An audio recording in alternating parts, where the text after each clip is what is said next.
Alrighty, good day of work, second day in full pads, and really a day that we really needed to get some tackling in, to get some real live scrimmage, and just see the reality of where we are. You know, gave Rojo just a little bit of limited work. He got a heavy work day yesterday, but really wanted to see those next guys up, and kind of expected, expected the runners to run well, and they did. And especially, you see Stephen Carr bring some explosiveness to the table, really make some explosive runs. And then you see Vi Malape, who I thought was a bruising back, especially down on the goal line. You can see where he's going to come into play on third and shorts and goal line situations, as well as Ced, where, I expected from Ced, but to see those two young kids really go out there and perform was very nice to see. You saw the confidence that 14 has in Deontay to be able to hook up, especially in the red zone. But what I was pleased with is to see Velus make a huge play in that scrimmage, as well as Tyler Barnes to step up in that type of atmosphere, a competitive atmosphere, and make plays was really good to see. It was also great to have our referees out here today, Pac-12 referees, and get the reality of right now. You could see it on tape and preaching it, that we're a poor hands team right now out on the perimeter. We've got to be better. You saw about a half dozen flags out there from just not having our hands in the right place, and that comes with young people, teaching them technique and fundamentals. Thank goodness we're only in practice 6, and we got 23 to go. But for the first week of work, really good week. Proud of the way they competed. We'll take a day off tomorrow and then get right back to work in kind of a routine week. A light Monday, heavy Tuesday, situational Wednesday and Thursday, light Friday, and then a performance Saturday, and try to get in routine of a game week. Injury-wise, kind of held Marvell Tell with a little bit of a tight hamstring, no pull, but he got tight. And they got really good news on Josh Fallow, no structural damage in his knee, has a pretty good bone bruise that will take probably a week or so to get right. That'll be a day-to-day thing, so really happy with that. With that, I'll answer any questions that you got. Tyler Petit, he was out? Yeah, he got a little dinged, so we went through concussion protocol just to be safe, but wasn't feeling all that great today, and so we held him out. Was today a positive one for the O-line? I really thought so, especially running the ball. We wanted to see the runners run. We really need to be able to establish, the 2, 3, 4 runner. And it was good to see the physicality of the offensive line, especially the young kids. That first group I expected from. They've played a lot of ball, but to see the 2s and 3s operate and function at that level was good to see. What does Steven do that's really special in your mind? I think he's got a great vision.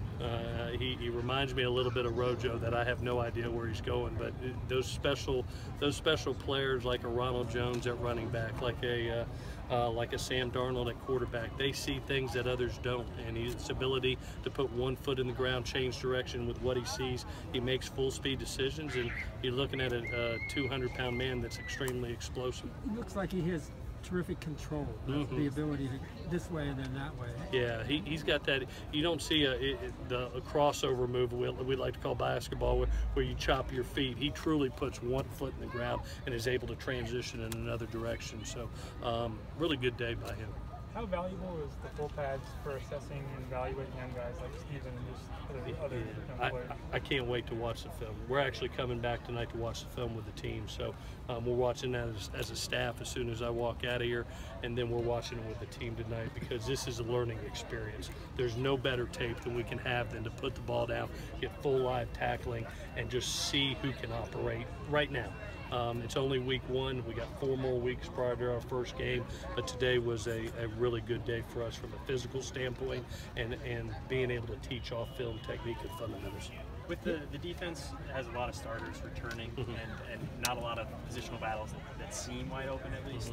How do you keep up the competition between I think just a sense of pride. You saw 42 call them all up right there at the end, because they're not used to having points scored on them very much, and they have a lot of pride about them as a unit, and they don't like to give up much. So I don't think I'm going to have to worry about them. It's neat to see our leaders really go through 6 practices, and really, if you're going to say this is maybe the first day the offense was slightly ahead.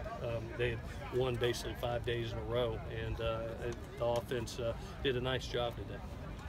On the offensive line, could you name some of the guys that you're seeing that you're saying, wow, I'm kind of pleased with this? I mean, you think of the guys that have been here. I think of Nico and Toa and how they're operating in two positions. I would expect that from them.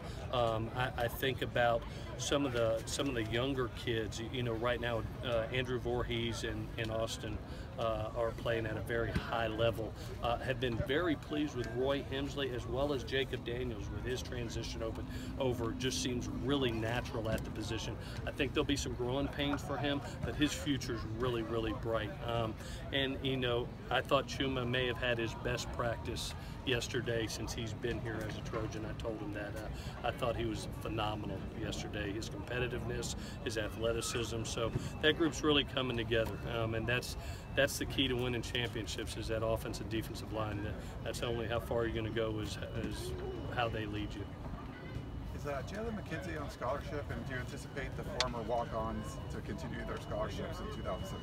Yeah, so what we've done thus far right now is Jalen, because we have finished practice one, he was a blue shirt opportunity, advanced scholarship opportunity. He has signed his NLI and is on scholarship, and we continued 3 scholarships for Matt Lopes, for Ruben Peters, and for James Toll.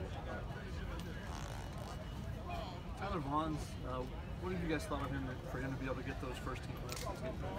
Yeah, you know, one of the things that you see from Tyler that I like is he's really making the tough catches to go against, you know, one of our better corners on our team, and Biggie, and to be able to go up and make that play, that tough catch. That's what we're looking for. I showed the whole entire team the things that some of the catches that Darius and Juju made last year. You think about that catch at Colorado that I showed him, where he pulls it over the corner's head. You think of Juju in that game on the 3rd down at the end of the game to win the game. I think of Darius Rogers versus Kellen King at Washington, where he reaches around his back and makes a huge 3rd down play for us. You know, those are the type of plays that a Pittman and a Vaughns and those outside receivers, a Mortar Bebe, Randall Grimes, Joseph Lewis, we've got to be able to see that in these next 23 practices. So we're trying to simulate some of those, and some of them happened today. You know, we called Tyler's number, and he made the play, and that's great to see. We want to be able to really hope there's not a production loss from last year. It's going to take some work, but it was good to see some of those plays made today. Quick impression on Sam? I thought he was really, really good. Protected the ball well. He took what was there. His feet were extremely active in the pocket, which I like to see. There was no laziness, and really I thought had a great sense of command. By far his best practice of camp, without question. Thank you, guys.